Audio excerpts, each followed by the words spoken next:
No economist can make an argument that railroad industry is perfectly competitive, because the definition of perfect competition is there's lots of people that'll do it. They all can enter a market at no cost. Like trucking. Yeah, like trucking. That's very competitive. Not the railroads. I've been talking about airlines and trucking and energy. Those were all cases where we anticipated competition would drive down prices.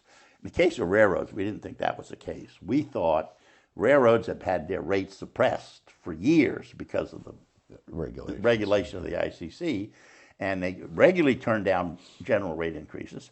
And most of us were convinced that if you ever got the government out of this to let up a little bit, rail rates were going to go up. And that was a desired thing because the railroads were virtually bankrupt. You'd had the Penn Central bankruptcy in 1970, which is the biggest financial bankruptcy we had had in this country's history.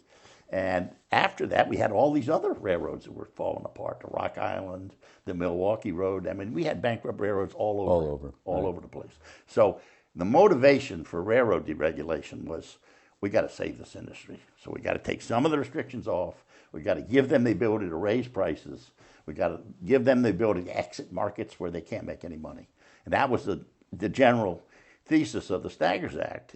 And it was pretty much agreement among the railroads and the regulators and the White House on that subject.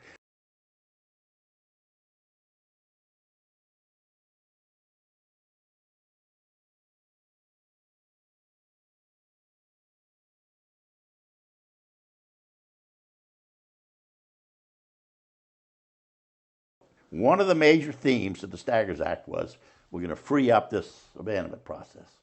Would it be so easy? Because we thought that in the railroad industry, now I'm putting on a different hat by the time I got ready to apply the Staggers Act, I was working for BN. We tried to abandon a bunch of rail lines. And we caught holy hell for it.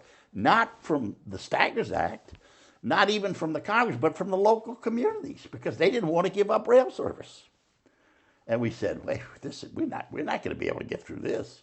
We can't have the whole world mad at us. So we got to come up with a better deal. And we did. But short lines. Short lines, yeah.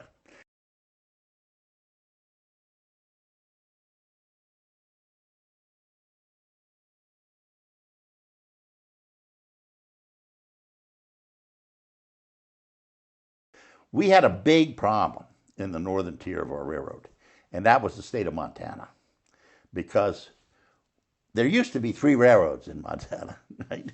And in 1970, the Burlington Northern and the Burlington and Quincy and the Northern Pacific merged. And then we put the Milwaukee Railroad out of business, effectively, through competition. So they went from 3 to 1. And there was a lot of bad feelings in the state of Montana. They were angry with us. And then we were trying to abandon facilities and lay off people. And everything we did upset those folks. And every time I try to do something to raise our profitability, reduce our plant size, they're killing me.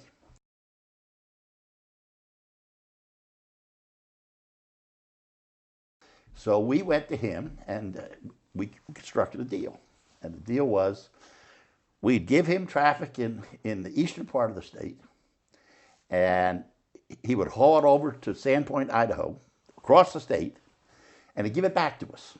So he sits down with the 2 unions, the UTU and the BLE, a Brotherhood of Locomotive Engineers, and he says, I got a deal here. I got this railroad, and I need a contract. I want to use union people. I love unions, but I'm not sure I need both of you. Does either one of you want to take all the jobs?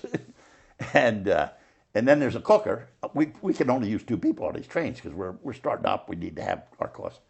Well, BLE put their hand up. We'll do it. UT said, absolutely not. We want that caboose on there. We will only take our jobs. We don't want the BLE. So then he said, fine. BLE it is. My strategy was to get our labor costs down, and I could do it without a national negotiation or a strike or anything else. We sold this to local entrepreneurs who were all non-union, and we tied the traffic to us through contract, and they were successful.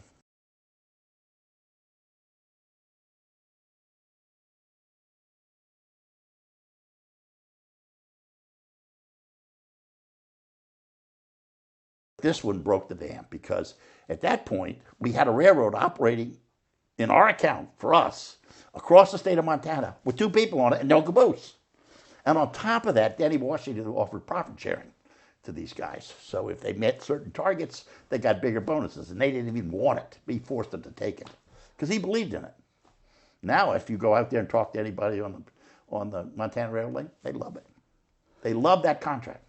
In the case of Montana Rail Link, we subsequently got 2-man crews on the whole system.